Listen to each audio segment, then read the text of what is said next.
Okay, so was moving in a tiny home school bus really worth it? That is one of the most asked questions that I get.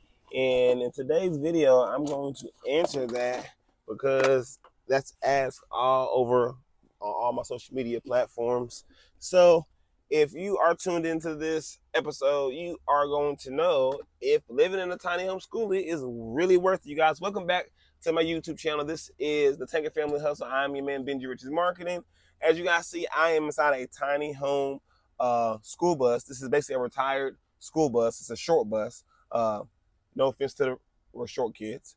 But yeah, on today, I'm going to answer the most asked question. Is it really worth it turning this school bus into a tiny home? And is it really financial freedom? How much do I actually pay? How is it with my kids? You're going to find out today. But before we go any further, I'm going to give a shout out to the sponsor of today's video. This is Blue Yeti. They sent me this 600 watt solar power generator, and I'm able to power a lot of my appliances like my laptop, my iPad, my phone, my fan. I have a blower right here, but it comes with two plugs in the front. You got two USB-A, two USB-C, and even a car port.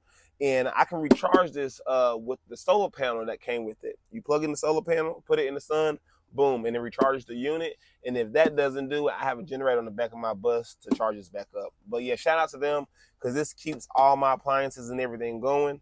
But you guys, let's hop into it, you guys. I have been living inside this tiny home school bus for the last 2 months, since the beginning of the summer. And is it financial freedom? Is it creative freedom? Is it time freedom? I can say, yeah, it is. It's a little bit of all those. There are ups and downs about living inside a tiny home. There are things that people don't talk about that I'm going to talk about right now in this video. And I'm going to start with the actual cost of living in a tiny home school bus. So people ask me all the time, how much does it cost to live in a tiny home school bus? Well, first things first, how much did I pay for the tiny home school bus? I bought this tiny home school bus already converted.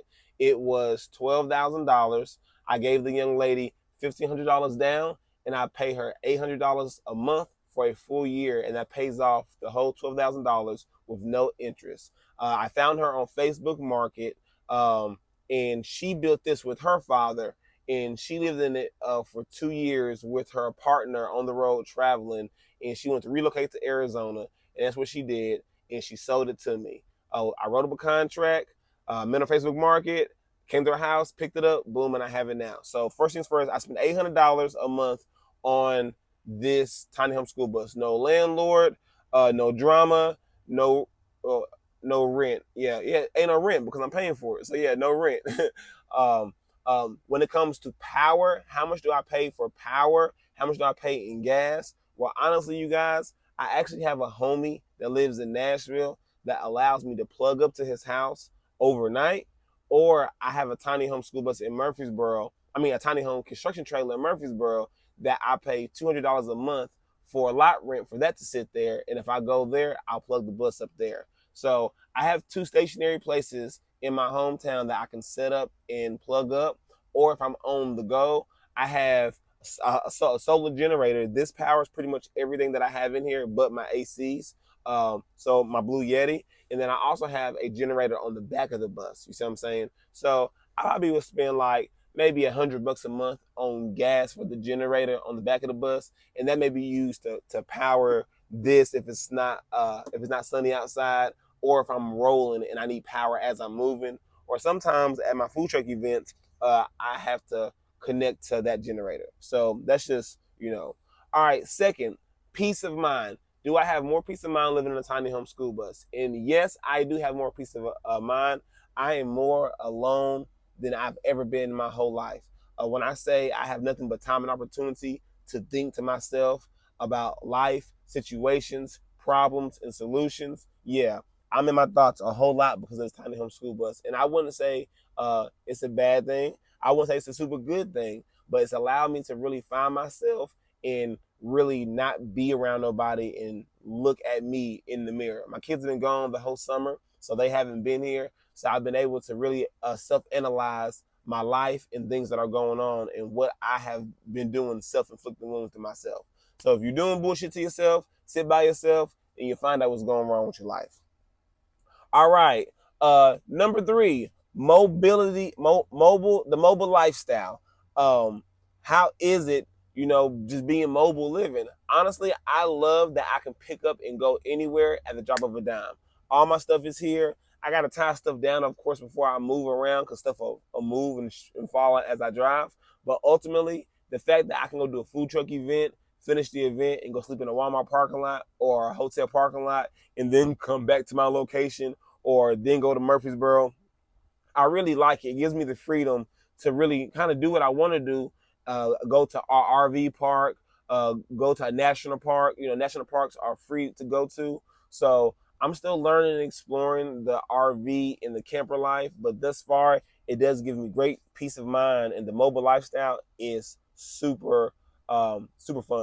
And last but not least, you guys, when it comes to just the freedom of doing what you want, when you want, how you want. I don't have to answer to nobody. There are rules, and regulations. You can't park on a public street overnight with a school bus. There are some RV parks that don't even allow school buses in their RV parks. You know what I mean? In RV resort parks. You know what I mean? But ultimately, I'm still in my hometown. I haven't taken the bus on the road to run into any major difficulties. But coming this fall, I'm going to travel around to Chattanooga, to Atlanta, and more places with my mom and my kids. And you guys will be able to see that. So make sure you follow my journey. Subscribe right now, the Tanker Family Hustle. But yeah, I don't have many complaints yet. You know what I mean? This lifestyle living on a school bus is new to me. It's different, and thus far, I'm not going to complain because I could be on the streets right now. For those of you who don't know, I live in a school bus because my lease ended, and my landlord made us move because he sold the place. So I couldn't get approved nowhere within the time of us having to move. So I moved inside this tiny home school bus and my other tiny home school bus, which is in Murfreesboro. So I hope this helps and inspires somebody looking to go tiny or looking to save money or just get out of their current situation. You can do it, you just got to dig deep.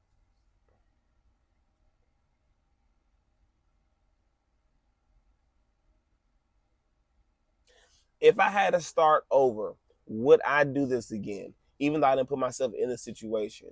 And honestly, I would, because I know there's a lot of people that want to live this lifestyle. A lot of people want to go minimum. A lot of people want to go small, but they feel like they don't have the time. They feel like they don't have the budget. They feel like they don't have the investment. They don't have the resources. But ultimately, if you want to do something, you have to dig deep and figure out what are you willing to give up to go up. Doing the same thing, expecting a different result, is called delusion. You know what I mean? Um, yeah, that's delusion. So the moment you stop living in delusion and start building and creating the life that you want to live and stop worrying about what other people say, what other people think. You know what I mean? I don't care what nobody thinks. This mine. This my bus. You see what I'm saying? Like I can do what I want, when I want, how I want. So if you like content like this, drop a comment down below and let me know if you want to have a converted school bus or if you want to have a tiny home. And let me know if you like content like this.